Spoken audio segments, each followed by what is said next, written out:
Atos capítulo 9, a partir do versículo de número 1. Quem achou, diga amém. E Saulo, respirando ainda ameaças e mortes contra os discípulos do Senhor, dirigiu-se ao sumo sacerdote e pediu-lhe cartas para as sinagogas de Damasco, a fim de que se encontrasse alguns daquela seita, quer homens ou quer mulheres, os conduzissem presos a Jerusalém. E aproximando-se ele de Damasco na sua viagem, subitamente ele foi cercado de um forte resplendor de luz do céu. E caindo por terra ouviu uma voz que lhe dizia: Saulo, Saulo, por que me persegues? O que a voz dizia, gente? Saulo, Saulo, por que me persegues? Diga de novo: Saulo, Saulo. Só isso. Amém. E ele disse: quem és, Senhor? E respondeu o Senhor: eu sou Jesus a quem tu persegues. Versículo 6. Agora levanta-te e entra na cidade, e lá te será dito o que te convém fazer. E os homens que iam com ele pararam espantados, ouvindo uma voz, mas não vendo ninguém. Então Saulo levantou-se da terra e, abrindo os olhos, não via coisa alguma. E guiando-o pela mão, o conduziram para Damasco. E você diz amém. Senta dando glória a Deus aí. Oh, aleluia. Aleluia. Só para te contextualizar bem rapidinho, redobre a sua atenção. Redobre a sua atenção. Só para te contextualizar. Saulo é um homem que está fazendo exercício da sua cidadania romana. E você sabe que Roma é contra a igreja. Logo, ele é um agente para combater o crescimento da igreja naquela ocasião. Fora isso, ele mesmo vai confessar um pouco mais para frente que também na condição de judeu, mesmo exercendo sua cidadania e serviço em Roma, ele pertencia à classe dos fariseus, ou daqueles que zelavam pela lei com o máximo rigor. Então, numa linguagem pejorativa, não que isso que eu vou falar agora seja pejorativo, mas infelizmente o uso dessa palavra caiu para uso pejorativo de uns, 10 anos para cá, que é a palavra religioso, né? Religioso não deveria ser uma palavra que deveria ser vista com tanta coisa ruim, né? Mas infelizmente ficou, então é mais fácil para a gente entender. Então ele era extremamente religioso e extremamente criterioso quanto ao seu serviço romano. Por isso o nome que ele vai usar depois da sua conversão, que também certamente era um nome muito mais utilizado antes da sua conversão, não era o nome Saulo, era o nome Paulo. Porque Saulo é a variação do seu nome para o hebraico. Qual é a variação do seu nome para o hebraico? Vamos lá, gente. Qual é a variação do seu nome para o hebraico? E ele, na verdade, está no exercício de sua cidadania romana e não judaica. Então, por isso, obviamente, ele é muito mais conhecido como Paulo do que como Saulo. Tanto é que quando você vai ler o texto escrito no grego, não que eu leia o grego, quem me dera, mas através do estudo a gente vai compreendendo uma coisinha e outra. Quando você vai ler o texto, se você for ler no grego, você vai perceber que o nome dele não aparece traduzido de outra maneira senão no hebraico. Um exemplo para você entender: está tudo escrito no grego, no capítulo 9, bem como nos evangelhos do Novo Testamento. Está escrito no grego, mas na hora que escreve o nome Saulo, quando Jesus o chama, Saulo, Saulo, ali não está escrito no grego e nem foi traduzido do grego para o português ou para qualquer outra língua. Ali está escrito em hebraico, não está escrito Saulo, Saulo, está escrito Shaul, Shaul, que traduzido para português seria Saul, Saul. E o que significa o nome Saul, Saul? Pedido foste a Deus. Então eu vou te perguntar, o que significa o nome Saul? Então você e eu no português a gente vai ler na tradução Saulo, Saulo, mas Jesus no encontro com ele não está chamando ele de Saulo, está chamando ele de Saul, Shaul, Shaul, que é o nome do primeiro rei de Israel. E por isso há tanta carga e tanto significado nesse nome, não só na sua variação de tradução etimológica, mas no peso profético que esse nome também carrega, porque o texto diz que o Senhor não queria que o povo de Israel tivesse um rei. Quem lembra disso? Só que o povo insistiu num clamor e insistiu na intercessão com Samuel: dá-nos um rei como tem as outras nações, dá-nos um rei como tem as outras nações. E o povo começou a clamar, e o povo começou a pedir. Completa aí para mim, por favor. O povo começou a pedir. Vamos lá. O povo começou a... E o povo pedia a Samuel para que Samuel pedisse a Deus, pedia a Samuel para que Samuel pedisse a Deus. Então veja, Israel ter um rei não foi da vontade de Deus, mas visto que Deus decidiu atender o clamor do povo, o próprio Deus escolheu que rei seria a resposta desse clamor, e esse rei foi... Quem lembra? Esse rei foi... Não à toa, Saul significa exatamente o que eu acabei de lhe dizer, que é o quê? Pedido foste a Deus. Pedido foste a Deus. Guarde essa informação. O que significa o nome Saul? Então, quando Jesus não chama Paulo no caminho de Damasco, na sua conversão, pelo seu nome mais conhecido, que era Paulo, mas chama ele de Saulo, que é Saul, que é Shaul, Jesus está falando o que com ele naquele diálogo, através da interpretação do seu nome. Então eu não vim aqui fazer a minha vontade espontânea apenas, eu vim aqui atender um pedido feito a... Agora a primeira coisa que você tem que pensar é o seguinte: quem pediu? Por que não chamá-lo de Paulo, de pequeno? Por que não, no encontro da sua conversão, não utilizar a variável do seu nome, que transita entre pequeno ou de baixa estatura, e no profético humilde ou menor? Por que não aproveitar que ele já estava batido, ele estava no chão? Por que não ver ele nessa condição e já não trazer um nome que combinava mais, aparentemente, com a circunstância de Saulo naquele momento, quando ele vai com o rosto em terra, cercado pelo forte resplendor de luz, que era a presença de Jesus, que foi encontrá-lo pessoalmente na entrada do caminho da porta que dava para Damasco? Por que não dizer Paulo, Paulo? Por que dizer Saulo, Saulo? Porque ele está ali para atender um pedido feito a Deus. Agora a pergunta é: quem pediu? Catuca duas pessoas aí, pergunta: quem pediu? Quem é que pede? Quem é que faz um clamor desse, gente? Quem é Saulo? Ou quem é Paulo? Alguém que está na condição de um dos mais severos perseguidores e impedimentos da igreja. Olha como é que ele vai chegando no caminho de Damasco, respirando ainda ameaças e morte contra os discípulos do Senhor. Ele acreditava que o que nós chamamos de evangelho nada mais era do que uma seita daquela época, e ele, como alguém extremamente religioso, se achava empoderado do direito de arrebentar com essa seita. Então ele vai pedir cartas de autorização para entrar em Damasco. Veja, ele está tão focado na perseguição contra a igreja, que ele vai pedir cartas, porque ele não tinha jurisdição para entrar em Damasco, onde a obra crescia. É como se ele estivesse fazendo hora extra de graça para o Império Romano. Tão focado ele está naquela missão. E aí, dentro desse contexto, por que Deus não o chamaria, porque Jesus não o chamaria na variável do seu nome, que era o nome pelo qual os romanos também lhe chamavam, que não era Saulo, mas que era Paulo, porque esse é o nome de exercício da sua cidadania romana. Mas por que então o Senhor vem e diz: Shaul, Shaul, pedido foste a Deus?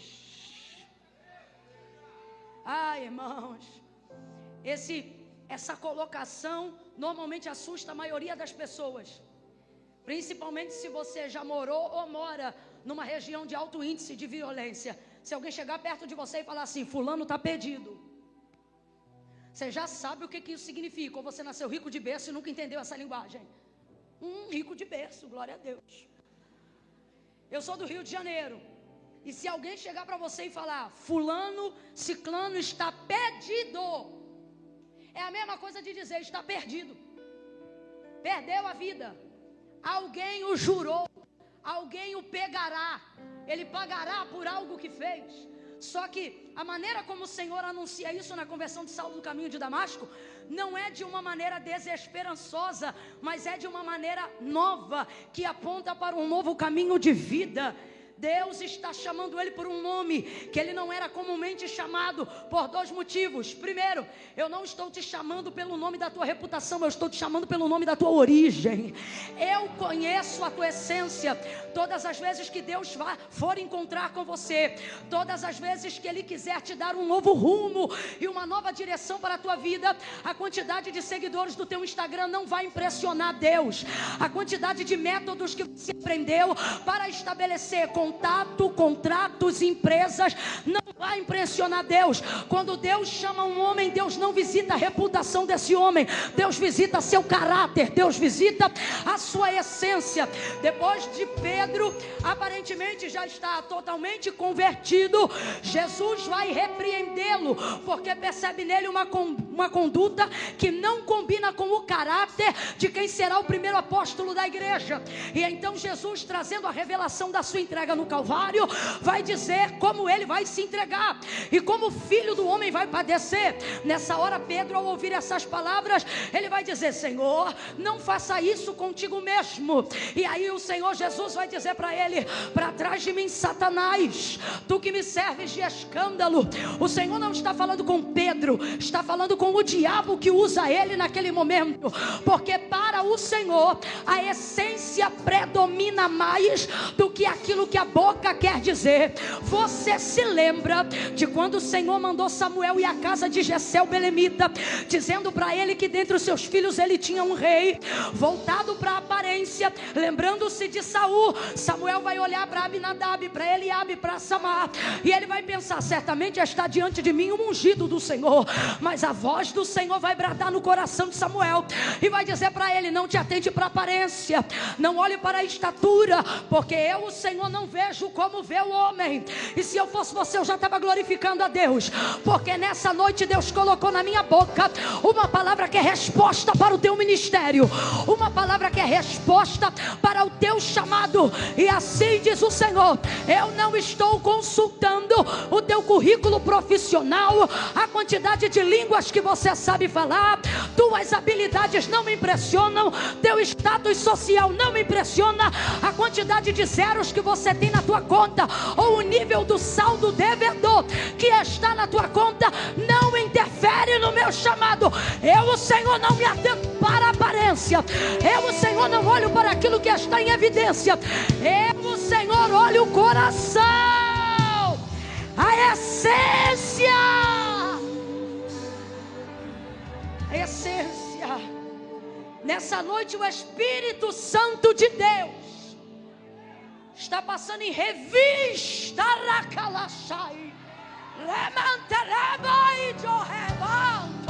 Ele está passando aqui, e eu não estou falando isso porque eu quero ouvir glória a Deus, não. Eu estou falando porque Ele está dizendo: eu estou passando em revista corações e ministérios.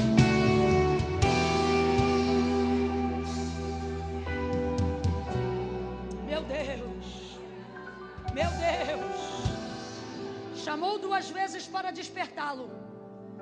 Poderia ter dito: Saulo, por que me persegues apenas uma vez? Mas chamou 2. Chamou quantas vezes? Bora, chamou quantas vezes? Faz-me lembrar quando ele entrou na casa de Lázaro e Marta estava distraída em muitos serviços, lembra?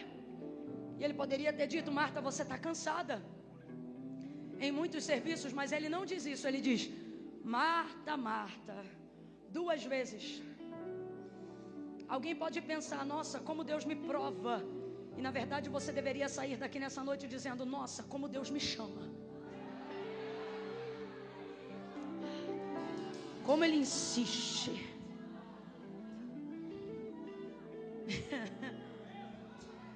Nenhuma das desculpas que você tem dado para Deus vão convencê-lo a deixar de continuar chamando o teu nome para aquilo que Ele te escolheu para fazer. Pedido foste a Deus. Quem eu vejo pedindo aqui? Quem eu vejo pedindo aqui? Não está no texto de Atos 9, mas eu vejo na Bíblia. Eu vejo a igreja clamando por Saulo, por Paulo. Por que, Camila, que você vê a igreja? Porque os últimos apóstolos, ou os fundadores da igreja primitiva, foram aqueles que caminharam ao lado do próprio Senhor Jesus. Foi uma mentoria direta. E o que Jesus ensinava para eles? Jesus não ensinava a revidar, mas a resistir. Você não vai ver Jesus dizendo: acabe com seus inimigos, destrua seus inimigos, mate os seus inimigos. Não, o que você vai ouvir Jesus ensinar a esses discípulos que se tornariam a futura igreja dele aqui na terra é: se te baterem um lado, dá um soco nele. Foi isso, gente, que Jesus ensinou? Se te ferir de um lado da face, oferece a outra. Oferece a outra. Oferece a outra. É muito difícil isso, gente. Oferece a outra. Aí ele vai ensinar essa igreja a orar. E na hora de ensinar essa igreja a orar, ele não ensina essa igreja a subir monte, bater pé no chão e dizer: dá de espada neles.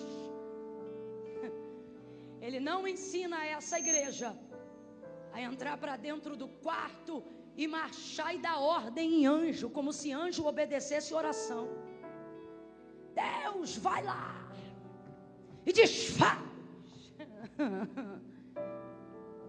Ele dará ordem aos anjos ao vosso respeito. Você não manda em anjo. Eu não mando em anjo. E ele não ensinou nada disso. Olha o que ele ensinou. Quando vocês forem orar, orem assim pelos vossos inimigos. Ele disse: amai os vossos inimigos, intercedam por aqueles que vos perseguem. Pastor Hernani Santos tem uma frase que eu amo. Ele diz o seguinte no livro Corações Profundos, Revelações Profundas. Ele diz o seguinte: é impossível você ficar com raiva de quem você ora. E eu fiz o teste e é verdade. É impossível você nutrir ódio, mágoa, ressentimento de quem você torna alvo da tua súplica. Rapaz, é uma parada tão doida, tão doida, tão doida, que tu começa orando com ódio, tu começa orando com raiva, no final tu tá com compaixão do miserável, achando que ele merece mais do que você, da bondade, da misericórdia de Deus.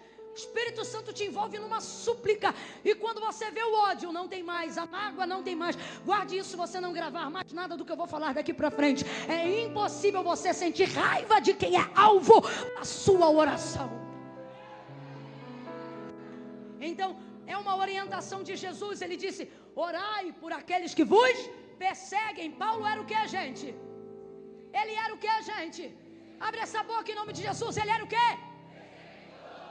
Então você consegue imaginar essa igreja que foi discipulada por Jesus, esses pastores, esses apóstolos, esses ministros que foram discipulados e mentorados pelo próprio Filho de Deus em pessoa. Você consegue imaginar eles fazendo reuniões e dizendo: Jesus, vai lá, mata ele. Vocês conseguem imaginar isso? Alguém aqui consegue imaginar tamanha loucura?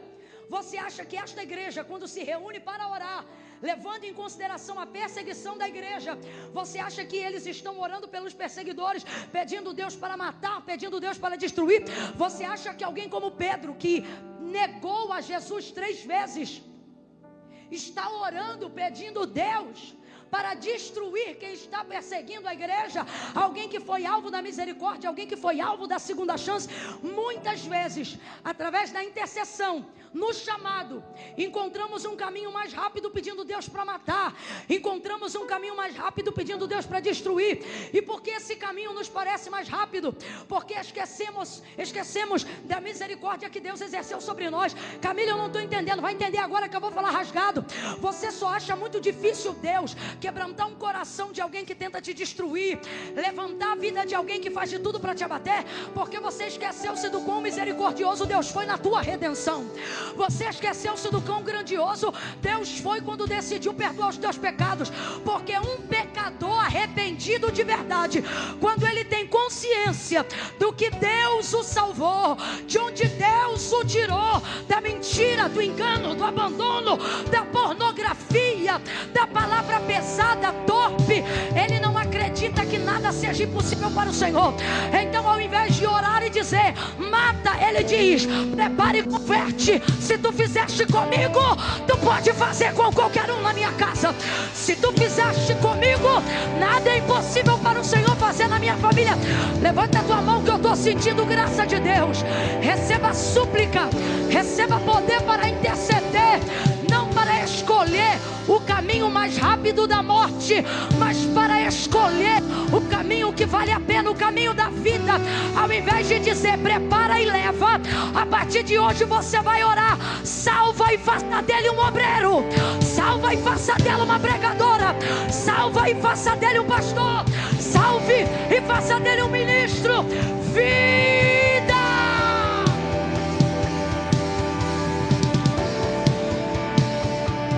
Os caminhos e as palavras do Senhor são palavras de vida e não de morte. Eu não posso aqui imaginar que a igreja está orando para Deus matar aqueles que a perseguem. E por que eu não posso imaginar isso? Porque não foi isso que um mentor dela ensinou para ela. Não foi isso que Jesus disse àqueles que pastoreariam o seu rebanho. Ele disse, amai os que vos odeiam, orai por aqueles que vos... Você não ostenta poder de Deus pedindo para Deus matar. Você manifesta poder de Deus pedindo para Ele ter misericórdia, para que Ele alcance outras vidas como alcançou você. Então, por mais que ele fosse chamado de Paulo naquele dia, Jesus vai chamá-lo de... Que significa pedido foste? Porque eu imagino, e agora sou eu que estou dizendo, que o clamor da igreja não era mata, mas era salva. Salva. Eu acredito numa igreja que orava até por César. Eu acredito em uma igreja tão piedosa que orava até para que Roma fosse alcançada. Eu acredito que uma igreja empoderada de verdade, e um homem e uma mulher que foi chamado por Deus para exercer um ministério com verdade, ele não usa o seu poder para destruir, mas para edificar. Saul, Shaul, pedido foste a Deus, pedido foste a Deus. Agora, Camila, eu estou vivendo uma situação, irmãos, eu não planejei pregar isso que eu estou pregando agora, acredita? Não planejei. Mas é noite de resposta para intercessores aqui nessa noite. Para gente que precisa aprender a usar a unção que Deus deu, a direção que Deus está dando. Mas, Camila, como eu vou pedir? Como eu vou pedir por alguém que não quer ser pedido? Só que você não pede para quem precisa ser pedido, você pede para quem tem autoridade para receber pedido. Mateus capítulo 15, versículo de número 21 e diante, o texto vai narrar a história de uma mulher cananeia que, sabendo que Jesus ia passar pelas cercanias de Tiro e Sidom, saiu correndo atrás dele. E o texto diz assim, gritando pelas cercanias, ela clamava, Senhor, filho de Davi, tem misericórdia de mim, que minha filha está miseravelmente endemoniada. Senhor, e ela gritava sem parar. E os discípulos começaram a ficar constrangidos, porque o texto revela que Jesus queria passar em secreto naquele lugar. Só que essa mulher gritava, Senhor, filho de Davi, tem misericórdia de mim. E eu queria que você desse atenção ao clamor dela. Veja, ela não diz, Senhor, tem misericórdia da minha filha, mas ela foi lá buscar pela filha, porque quem estava endemoniada? A filha. E você conviver com uma pessoa sobre posse e domínio completo de demônios, é a mesma coisa que conviver com a morte, com perigo diário. Então ela queria viver essa libertação. Através da libertação da filha dela, ela também ficaria livre, porque nem todos os demônios prendem você. Às vezes a única maneira de prender você é prendendo quem você ama. Então ela clamava. Agora quem clamava era ela, não era a filha, porque a filha estava endemoninhada. Quem ainda está comigo, diga amém. Responda com inteligência. O Senhor responde clamor de endemoniado? Gente possessa por demônios ora? Gente com a mente cauterizada pelo erro ou pelo pecado, ela faz intercessão para Deus? Não. Então mais uma vez, Jesus tem compromisso com o demônio? Não. Então ela está lá pela filha, mas não é a filha que clama, é a mãe.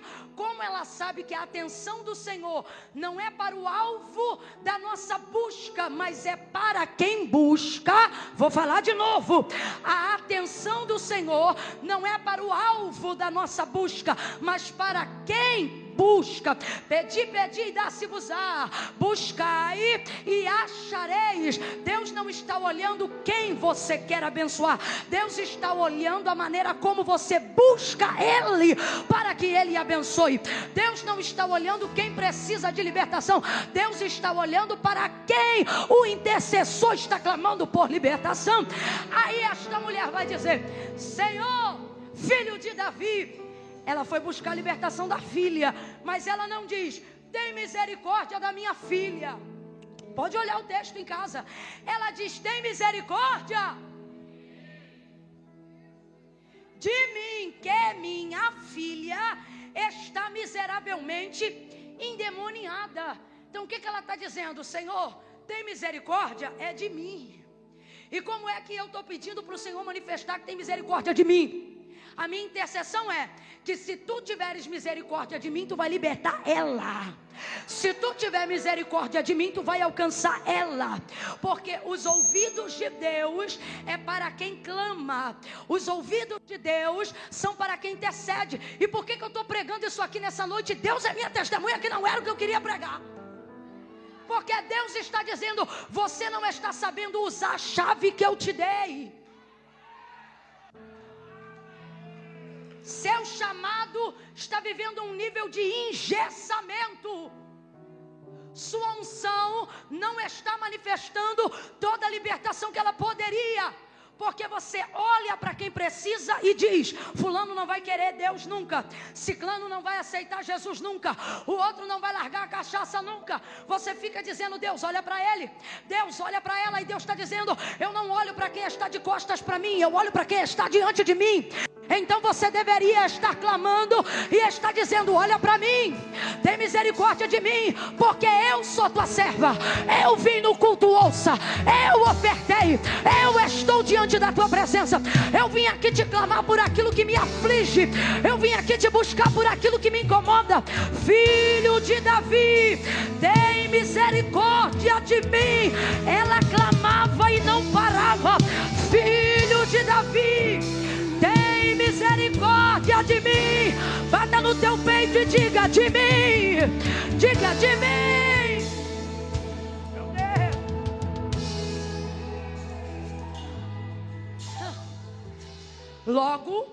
Logo, não importa se o outro está xingando Deus,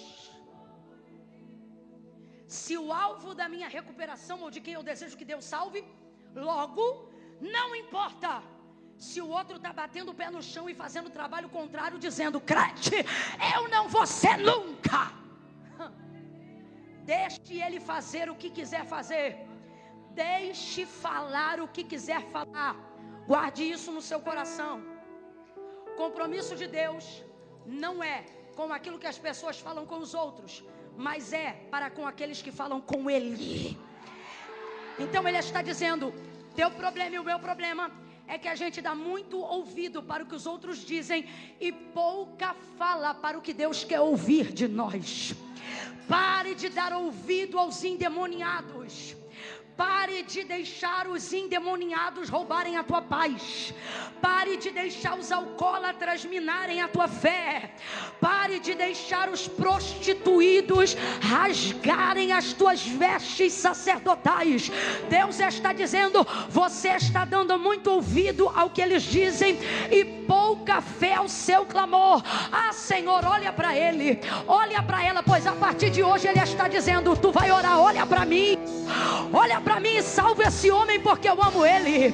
Olha para mim e resgata esse filho, porque eu acredito na tua palavra. E o diabo vai dizer: teu filho não vai sair do tráfico, não. Ele é um rebelde. Só que você vai dizer: eu não estou falando com você e nem com meu filho. Eu estou falando com quem manda em você. Manda no meu filho, manda na terra, em tudo que existe e em tudo que há. Este é o clamor da igreja. A igreja fala a Deus. Eu vou falar algo que Deus tem colocado no meu coração de maneira muito forte nos últimos 3-4 meses desse ano. Gastamos muito tempo falando de Deus e pouco tempo falando com Deus. Você fala de Deus lavando louça, você fala de Deus arrumando casa, você fala de Deus no ônibus, no carro, no telefone, no WhatsApp. Você fala de Deus escrevendo, fala de Deus falando, fala de Deus cantando. E você acha que se você está falando, Deus está ouvindo e está tudo certo. Só que Deus me trouxe hoje aqui para dizer: uma coisa é você falar de mim para os outros, outra coisa é você falar comigo. Tudo, olha para cá, tudo que você sabe sobre Deus não determina seu nível de poder e de unção. Não é o quanto você sabe que Ele é capaz de fazer que faz Ele fazer. É o quanto você é capaz de colocar diante dEle o que você precisa, deseja e quer que Ele faça. Falamos de Deus o dia inteiro. Acordamos e damos a Ele os nossos primeiros pensamentos. Até aqueles que estão com dificuldade de orar e se sentem atormentados pela culpa de não estarem orando, ainda em sofrimento estão diante de Deus o tempo todo. Mas por quê? Que mesmo tendo Deus em seus pensamentos, tendo Deus em suas conversas, sua vida não é transformada, mas ela vive num looping repetitivo de depressão, queda, aí pseudo avivamento, cai de novo, parece um eletrocardiograma. Você não tem estabilidade espiritual.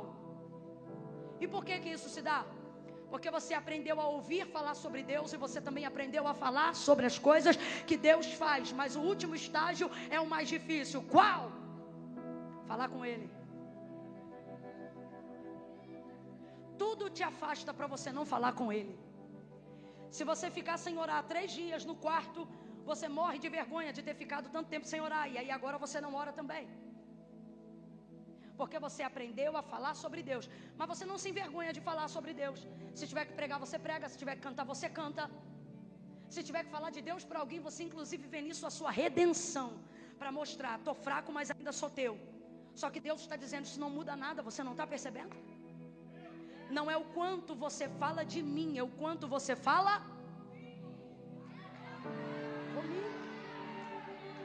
Com essa chave, a igreja não falava só de Deus, a igreja falava todo dia. O texto não diz que eles se reuniam para cantar, o texto não diz, pode olhar, Atos dos Apóstolos capítulo 2, o texto não diz que eles se reuniam para louvar, o texto não diz que eles se reuniam para pregar, o texto diz que eles se reuniam para orar. Essa sempre foi a primazia da igreja. Nossa liturgia não foi inventada sem base bíblica. Tudo que os crentes vão fazer, ou o que eles não sabem se farão, começa sempre com oração. Eu sou de um tempo que não se mudava de casa sem orar. Não se desenvolvia relacionamento sem orar. Não se mudava de igreja sem orar. Não se viajava sem orar. Até para saber que estado vai passar as férias, tinha que orar. Porque o povo não vivia de ouvir ou falar sobre Deus, mas de falar com Deus. A igreja falava com Deus, aleluia. A igreja falava com Deus. E certamente ela não estava dizendo: mata, destrói, defrauda, arrebenta, vinga. Ela estava fazendo o que Jesus mandou, porque a igreja tem que cumprir a palavra. Então certamente a igreja não dizia mata, a igreja dizia salva. Porque, sendo tão conhecido como Paulo, lhe chama Shaul, Shaul. Para mim, o que Deus está dizendo em Cristo é: eu vim atender um pedido. E você foi pedido a Deus. Então não importa o quanto você foi jurado a outras pessoas. Não importa a expectativa que outras pessoas criaram em cima de você. Você foi chamado para atender as expectativas do céu ao seu respeito. Você foi chamado para atender a vontade de Deus acerca do teu tempo, do teu dinheiro e da tua energia. Você pensa que está cansado e cansada por causa da obra de Deus. Obra de Deus até cansa, mas também revigora. Você se cansa pelos motivos certos. Normalmente o cansaço desumano e sobrenatural que nós estamos sentindo não é por ter capinado um quintal, batido uma laje ou entrado na escala de trabalho de limpeza da igreja. Na maioria das vezes o que esgota a nossa força e mina a nossa energia é a nossa necessidade de atender a expectativa de pessoas que estão ao nosso redor e que em nada tem a ver com o nosso chamado, mas tem com a aprovação do público. É isso que está te esmagando. É isso que muitas vezes esmaga o meu chamado. Só que nós vamos perceber que quando o Senhor chama Saulo, Ele deixa claro duas verdades. E a primeira eu te entreguei, só vou entregar mais uma e eu entrego o microfone. A primeira é essa: Deus não está aqui para atender expectativas humanas, mas a pedidos, a orações. Camila, o que Deus tem para fazer na minha vida, profeta nenhum vai revelar aquilo que só em oração você pode falar com Deus. Busque a Deus, fale com Deus, seu chamado será descortinado. A missão de Deus para a sua vida será descortinada. Eu vou falar rasgado. Ainda nesse primeiro ponto, pare de terceirizar a leitura da palavra. Pare de terceirizar a ministração da palavra. Até para falar de Deus a gente fala errado. E por quê? Porque a gente está terceirizando o privilégio de falar com Deus pessoalmente. Você acredita mais na oração que fazem por você do que nas orações que você deveria estar fazendo diante de Deus. Por que isso está acontecendo? Porque você está sendo consumido. E é uma noite de despertamento. Você está sendo consumido, consumida pela expectativa alheia. Com todo respeito, mas eu vou dizer: você está achando que chamado e exercício de chamado é corresponder a algoritmo social. Mano, você não é um algoritmo social. Você não anda pela medida dos métodos, você anda pela medida da fé. Deus não dá métodos, Deus tem homens e mulheres que falam com Ele.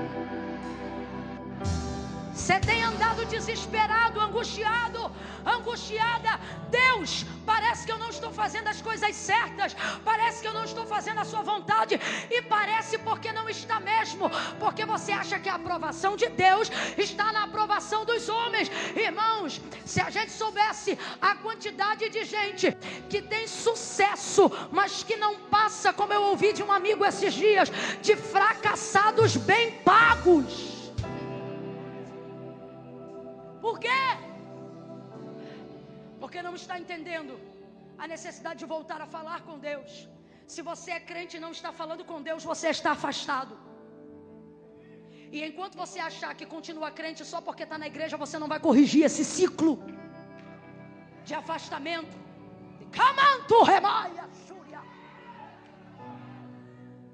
Vou falar como Deus está mandando. Não bebeu, não caiu, não fumou, não prostituiu. Mas a tua condição circunstancial é equivalente à condição de quem pratica a mesma coisa. Por quê? Também não fala com Deus, também não se aproxima de Deus, também não tem resposta de Deus, também não tem direcionamento de Deus, vive perdido. Se aproxime, volte a falar com Deus. Segunda e última coisa, porque de verdade, tem dias que Deus envia a gente como pregador, né? Mas tem dias que Ele quer que nós sejamos tão somente profetas de um despertamento.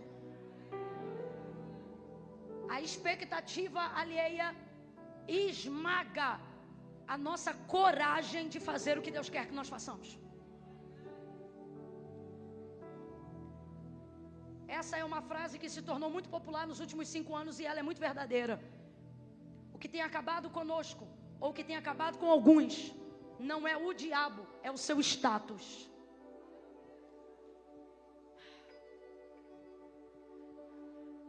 Seu medo de ser desaprovado pelos homens, de não fecharem mais contratos com você, de não te convidarem mais para as festas de final de ano, de você não receber a promoção que já estava às vésperas de que fosse você a pessoa a receber tal promoção. Pastor Eduardo pregando sobre Herodes e o Senhor dizendo: repreenda até o final desse culto o espírito de Herodes. A expectativa alheia, a pressão vizinha tem feito com que nós saiamos da direção que Deus nos deu, porque começamos a caminhar como uma multidão em busca de resultados. Em busca de resultados. Olha o que vai acontecer com Saulo e eu encerro. Pedido foste a Deus: Saulo, Saulo, por que me persegues? Quem és, Senhor? Eu sou Jesus a quem tu persegues.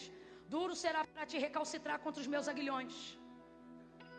Irmãos, no chamado, fugir da vontade de Deus dá mais trabalho do que se subordinar.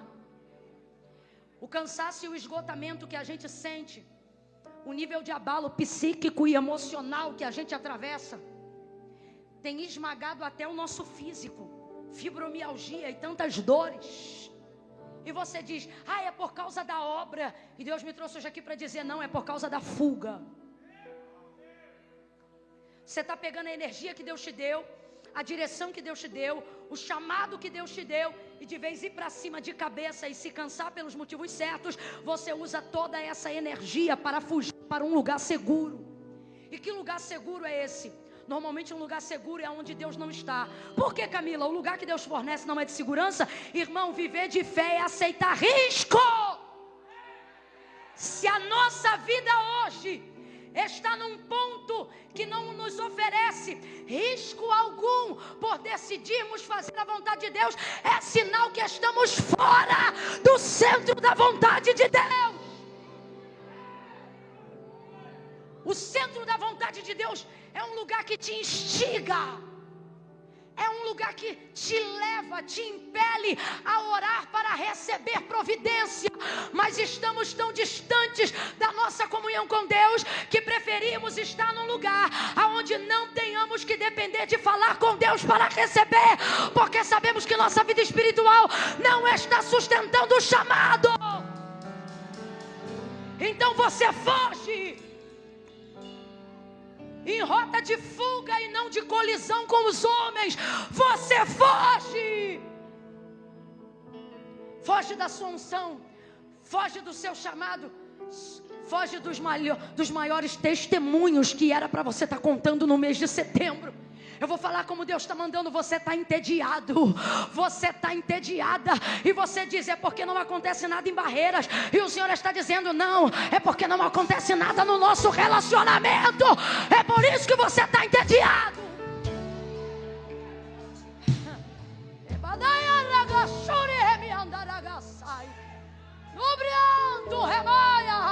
Terra, rebanto que levaia só.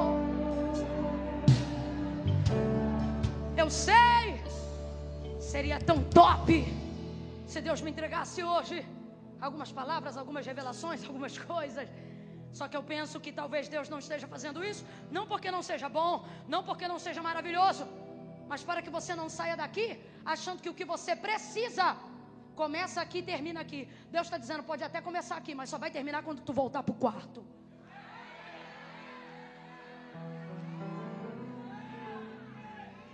A expectativa, o status, a pressão, o lugar seguro e etc, etc, etc. O texto diz então que ele vai ao chão.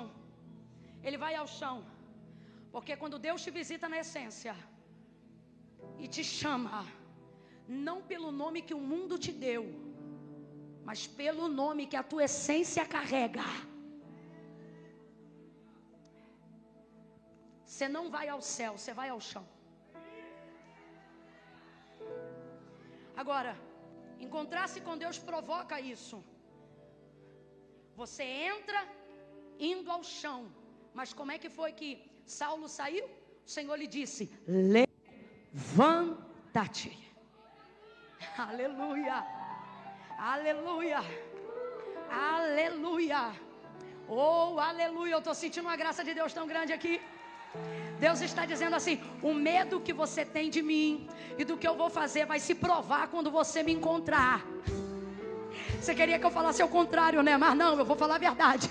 O medo que você está sentindo de mim, diz o Senhor, vai se provar em alguns aspectos quando você me encontrar. Eu realmente vou te confrontar. Eu realmente vou abater algumas coisas que eu não tolero mais na sua conduta. Eu realmente vou frear alguns projetos que você iniciou, mas que eu nunca aprovei. E isso pode vir a te abalar financeiramente, relacionalmente, pessoalmente, emocionalmente. Mas Deus está dizendo: tu vai se curvar diante de mim, mas eu te coloco de pé antes de te enviar, e tu não vai cair nunca mais.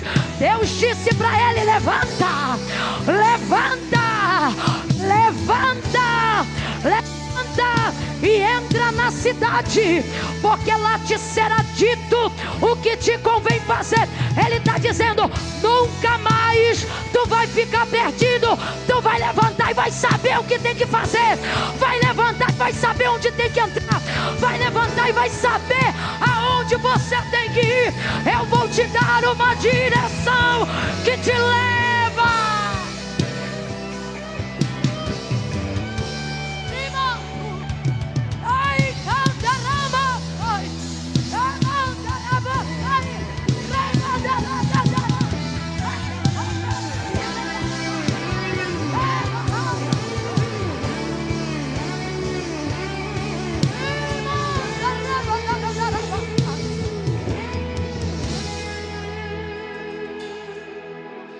Uma das piores coisas de atravessar a depressão é não ter direção concreta do que você tem que fazer. É a ausência de um propósito. É a sensação de estar orbitando sobre todas as coisas ao seu redor. Uma das piores coisas de estar triste, atravessando o burnout ou qualquer coisa semelhante à exaustão física e emocional, não é a capacidade com que isso te abate na carne, é a capacidade como isso bloqueia o teu processo criativo e faz você se tornar, aos seus próprios olhos, por mais que já tenha tido feitos e realizações, mas aos seus próprios olhos você se vê como alguém impossibilitado, que não pode produzir mais coisa nenhuma, nem mesmo uma louça lavada e uma pia limpa. E você se entristece por perceber que já não é capaz de seguir uma rotina simples. O banheiro fica podre, a casa fica desorganizada, os filhos comem o que tem porque você não tem força para fazer comida. E alguém pensa que você está se esquivando da responsabilidade, mas Deus e você sabem que você não tem força. Você vive em estado constante de implosão. E aí um dia, depois de um culto como esse, você pensa: amanhã tudo vai ser diferente. Então você fervilha e borbulha em esperança, mas vê tudo isso se desabar e percebe que todos os dias vão se repetir e serem iguais, e se sente dentro de um cativeiro. E você não abre nem conta isso para ninguém, porque você pensa que se você falar da sua fraqueza, isso vai minar o resto de força que as pessoas acham que tem em você.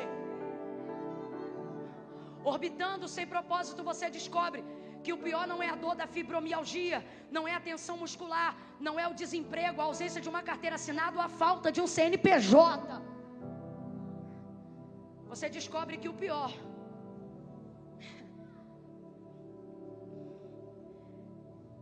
é perceber que você tem possibilidades, mas não tem direção. É perceber que você até tem possibilidades e caminhos, mas não sabe que direção tomar. Então é nessa hora que a maioria das vezes você pensa: seria melhor se eu dormisse e Deus não permitisse eu acordar. Você é crente, não tira a sua vida, mas isso não te impede de desejar a sua morte. Só que Deus me trouxe nessa noite para dizer: isso está acontecendo porque você foge de mim. Leve o melhor tombo da sua vida, desça diante de mim, e temporariamente você será abatido. Eu não vim contar um evangelho de mentira para você. Deus vai te peneirar, vai te ralar. Talvez o que Ele tem para você antes da honra seja o esmagamento. Porque a oliveira é melhor vendida como azeite do que como azeitona. E até aqui você veio até um ponto do processo, mas render-se ao esmagamento está acabando com você. Só que Deus está dizendo: o que mais você tem a perder? É isso que o Espírito de Deus me manda dizer a alguém aqui. O que mais você tem a perder? E eu vou dizer: o status. E é por isso que você não se rende, para que seus filhos não vejam como você está, que seu marido não veja como você está, para que o seu orgulho não veja como você está. Só que o Senhor está dizendo para mim e para você: humilhai-vos debaixo da potente mão do Senhor, e ao seu tempo Ele vos exaltará. Eu não programei dizer isso, mas Deus está mandando eu dizer. Diga para o irmão que está do seu lado: é a primeira vez que eu estou te pedindo para fazer isso. Diga para ele: até aqui. Grita para ele, diga: até aqui você foi azeitona, agora você será azeite. Diga: até aqui. Diga: até aqui você foi uva, mas agora você será vinho. Deixa ele esmagar, desça diante dele, te humilhe diante dele.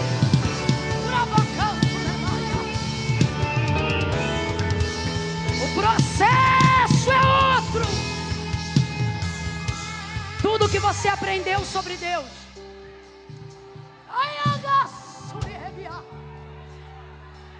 tudo que você conheceu sobre Deus até hoje, te trouxe até aqui. Olhe para mim, olhe para mim, olhe para mim.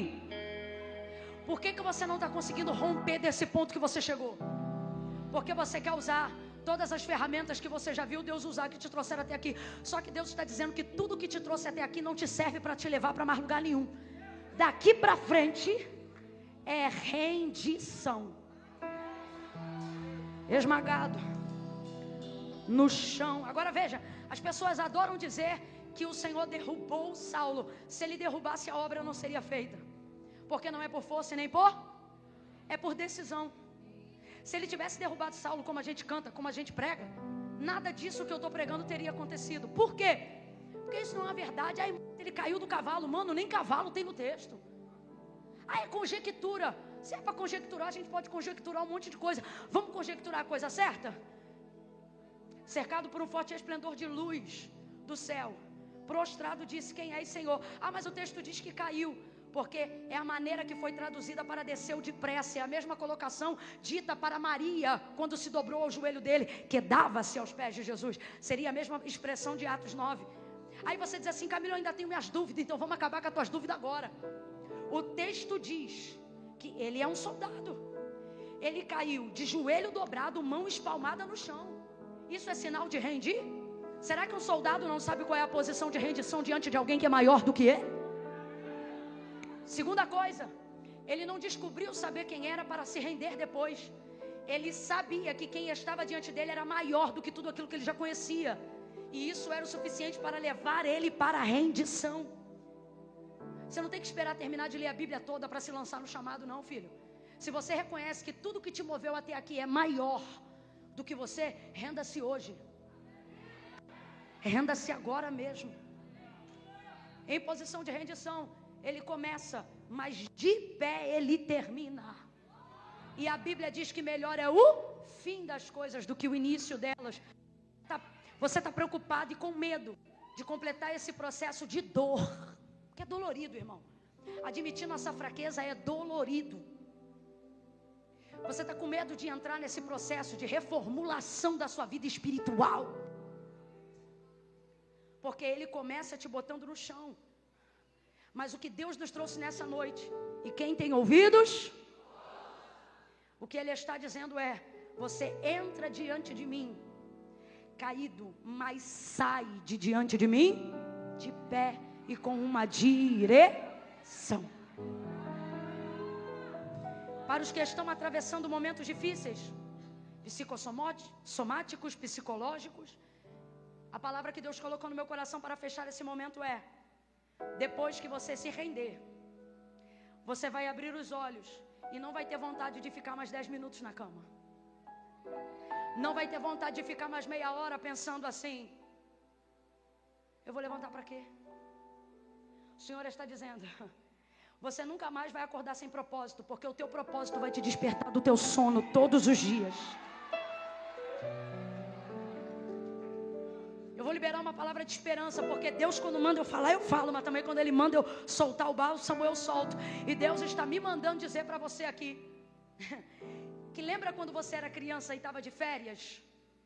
E você tinha ansiedade de não dormir para aproveitar o máximo do dia e acordar primeiro que... Gente, eu me lembro, eu com 5, 6 anos de idade, indo na cama dos meus pais e fazendo assim no olho da minha mãe e do meu pai, dizendo: acorda, já é dia. Porque a minha vontade era de viver aquele dia, porque eu estava de férias.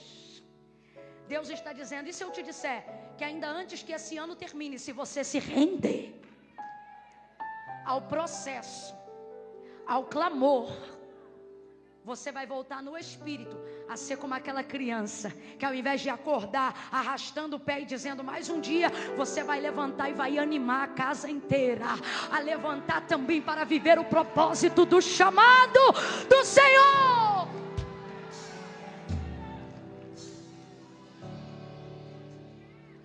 O Senhor deu a ele uma direção, e a direção era entrar na cidade. Que cidade? A cidade de Damasco. E foi lá que ele entrou. E foi lá que ele viveu tudo que Deus tinha para iniciar a obra na vida dele. Agora, encerre comigo e ouça isso aqui. Quando ele pediu cartas de autorização para levar preso o povo de Deus, ele pediu essas cartas para entrar aonde? Quem lembra? Qual era o nome da cidade? Quem lembra? Hã? Então responda com inteligência: aonde ele queria entrar? Aonde ele queria chegar? Só que quando ele chega perto de onde ele queria chegar, quem chega perto dele? Jesus.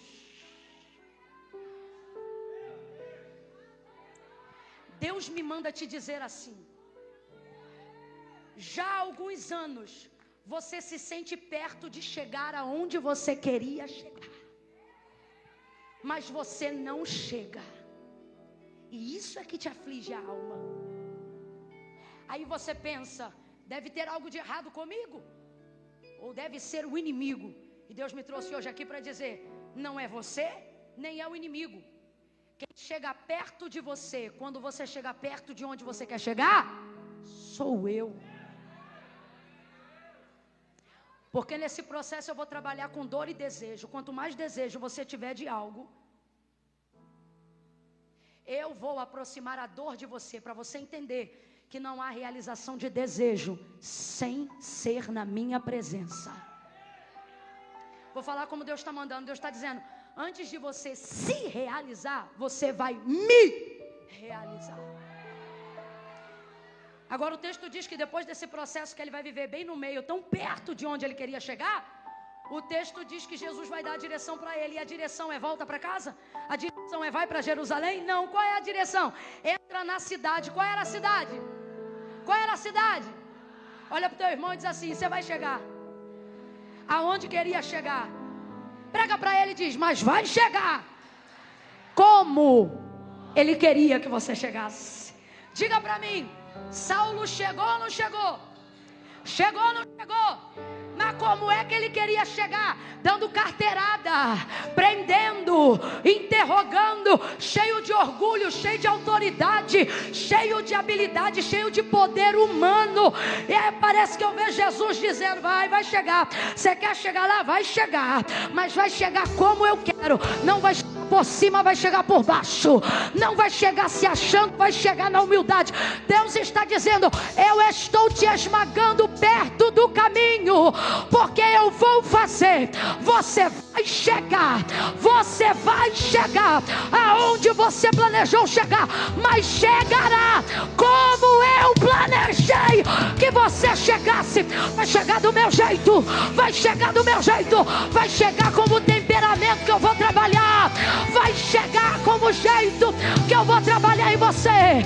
Quem acredita no trabalhar de Deus, quem tem coragem de se submeter a Ele, dá um salto dessa cadeira.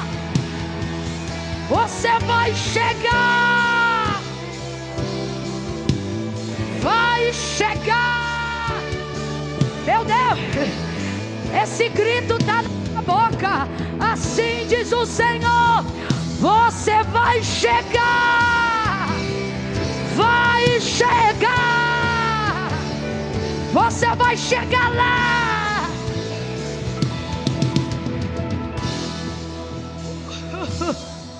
Aonde você sempre quis chegar, Deus me manda te dizer: você vai chegar.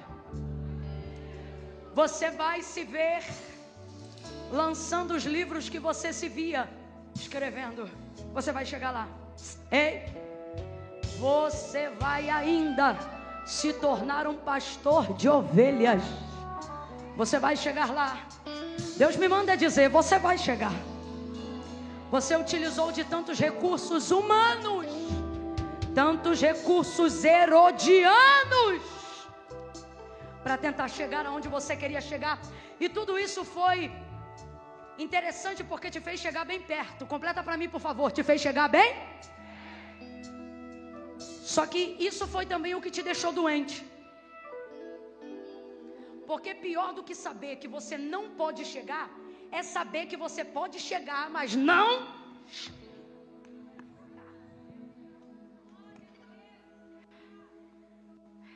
Isso irrita muito mais. Isso adoece muito mais. Isso machuca muito mais. Olha aqui para mim. Se você se reconhece um completo incompetente, sem habilidade alguma, você entende porque não tem o que queria ter. É um completo incompetente sem habilidade alguma. Costuma funcionar assim. Agora, se você vê que não é tão ignorante quanto outros que, parecendo mais ignorantes, chegaram, aí você fica aflito e diz: eu não sou tão incompetente assim, eu me esforcei, eu tenho me esforçado até para viver. Então fica uma pergunta, como um bichinho, como um cupim na ideia, dizendo: então por que que eu não chego? Eu só consigo chegar bem? Eu fico pensando, por que que Jesus não se aproximou dele quilômetros antes dele chegar em Damasco? Mas o texto diz que o Senhor apareceu para ele já no caminho. Ele estava tão...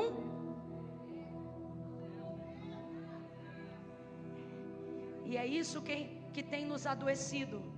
Ter chegado tão perto com os nossos esforços, ter chegado tão perto com os nossos contatos, ter chegado tão perto com as nossas habilidades, e agora, mesmo estando tão perto, só poder entrar depois do processo, só poder entrar depois da conversão, só poder entrar depois da metanoia. Só que Deus está usando essa palavra para dizer para nós o quê? Que Ele chegou. Chegou ou não chegou? Chegou ou não chegou? Chegou perto ou chegou na cidade?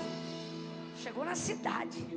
O Senhor está dizendo: você vai chegar aonde você está perto, mas não vai ser como você planejou. Então a pergunta que Deus me manda fazer à igreja é: vai ficar se perguntando até quando, ou vai sair daqui dizendo: Deus, eu vou entrar no teu como? Eu vou sair do meu quando para entrar no teu como. Eu quero orar agora, porque uma coisa é a gente falar sobre Deus, outra coisa, a coisa não muda quando a gente fala dele, a coisa muda quando a gente fala. Então nunca vá embora quando alguém começar a orar. É a hora que você deve redobrar a atenção. Nós vamos orar agora e vamos pedir assim: Senhor, nessa noite eu peço que o Senhor tire da minha mente o quando e revele para mim o como. Porque o quando só está me dando ansiedade, mas o como vai me dar a direção para entrar lá. Feche os olhos, curve a sua cabeça. Não ore agora, só me ouça. Feche os olhos, curve a cabeça. Não ore, só me ouça, de olhos fechados, me ouça. Veja qual é a área da sua vida que você se sente perto de chegar, mas não chega. Talvez seja a felicidade conjugal. Camila, quando eu penso que está tudo bem, a gente briga de novo, desaba tudo. A gente está sempre tão perto, se ama tanto, mas dá tudo tão errado. Então você vai entregar seu casamento. É a área que você chega perto, mas nunca se realiza. Talvez seja a educação dos seus filhos. Camila, às vezes eu penso que eu estou conseguindo implementar valores, princípios, mas daqui a pouco ele faz ou ela faz alguma coisa que quebra tudo e aquilo arrebenta a minha maternidade. Eu não sei, eu só estou dando uma dica para te ajudar a lembrar. Talvez seja o seu chamado ministerial mesmo. Você se sente próximo do exercício do ministério que o Senhor te confiou, do propósito que Ele te deu. Mas quando tudo parece que está abrindo, daqui a pouco tudo se fecha. Você está sempre tão perto, mas nunca chega. Tão perto, mas nunca entra. Pegue aí agora e traga uma área. Camila, eu tenho tantas. Por favor, de olhos fechados, me ouça. Traga só uma área, para que quando Deus responder por esses dias em setembro, você saiba que não foi coincidência, foi a consciência da sua oração. E você vai passar a continuar falando com Deus depois desse dia. Então traga aí agora na tua mente. Será que é a tua vida emocional?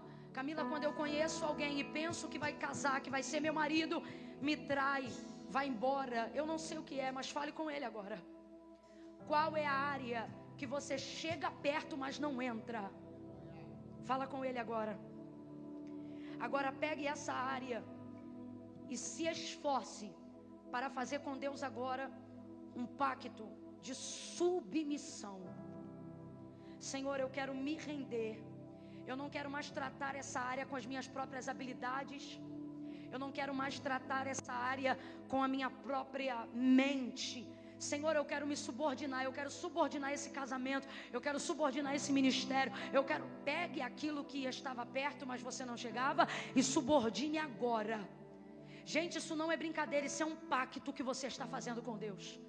Você não vai poder mais falar como falava, agir como agia. Você vai ter que esperar Deus agir. E isso vai terminar de te esmagar. Porque quem te ofendia não vai parar de ofender só porque você orou, não. As coisas vão continuar. Só que você estará diferente. E Deus te dará novas direções. Pai, em nome de Jesus, eu oro agora com aqueles que oram em linha com a Tua palavra. E eu te peço, Senhor, que ainda em setembro, nessa área que nós estamos colocando diante de Ti, uma área que nós, quando chegamos perto, não conseguimos entrar. Senhor, existem pessoas agora que estão colocando sua vida espiritual diante de Ti. É gente que consegue fazer uma devocional 5 dias, mas no 6º erra, no 7º desiste, no 8º se distancia, no 9º a culpa volta. Senhor, esse looping precisa acabar. E em linha com a Tua palavra nessa noite, uma vez mais, nós queremos nos subordinar à Tua vontade, Senhor. E te pedir, completa o teu processo. Faça azeite das azeitonas. Faça vinho das uvas. E glorifica o teu nome. Eu te peço, Senhor, a cura da depressão através do processo do esmagamento. Eu te peço a libertação completa através desse processo de rendição absoluta. Eu te peço, repreenda todos os temores e todos os medos através dessa conversão. Uma conversão verdadeira, a conversão de quem já se converteu, a conversão de quem precisa se converter nesta noite. Chama pelo nome. E que ainda antes desse ano acabar, o Senhor ouça a nossa oração, que será: cheguei. aonde eu queria, como Deus queria.